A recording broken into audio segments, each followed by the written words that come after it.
મારું નામ મેઘા પટેલ છે અને મારા હસબન્ડનું નામ વિકાસ પટેલ છે. અમે વસ્ત્રાલ રહીએ છીએ, પણ અમે અહીંયા દીપ્તિજનને ત્યાં એટલા માટે બતાવવા માટે આવ્યા કારણ કે એમનો રેફરન્સ અમને મળ્યો અને સારું છે કન્સલ્ટિંગ એમનું.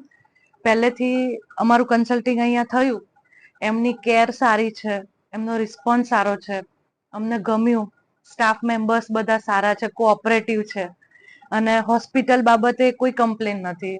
તમને જે પ્રમાણેની ફેસિલિટીઝ જોઈતી હોય એ પ્રમાણે બધા રૂમ્સ ને બધું અવેલેબલ છે અને એની ટાઈમ તમે ફોન કરો તો કોઓપરેટિવ સ્ટાફ પણ વ્યવસ્થિત રીતે આન્સર આપે છે. અને ત્યાંથી આવવાનું રીઝન એક જ છે કે ગમે તેવું હોય તો એ આપણને આમ સ્ટાફનું રિસ્પોન્સ અને ડોક્ટરનો રિસ્પોન્સ સારો મળે ને તો આપણું અડધું દુઃખ ઓછું થઈ જાય એમ. અને વિભૂતિ મેડમ અને દીપ્તિબેનના નીચે અમે આ રીતે ડિલિવરી કરી શક્યા છીએ અને અમારી નોર્મલ ડિલિવરી થઈ છે. એ મને એક્સપિરિયન્સ સૌથી સારો લાગ્યો એમ કે એમણે મને હિંમત આપી કે ના તમારે થશે જ નોર્મલ ડિલિવરી એમ. જ્યાં સુધી આપણે ચાન્સીસ છે ત્યાં સુધી એ જ કરીએ તો સારું એમ. એટલા માટે તો દીપ્તિબેનને અને વિભૂતિબેનને થેન્ક યુ સો મચ.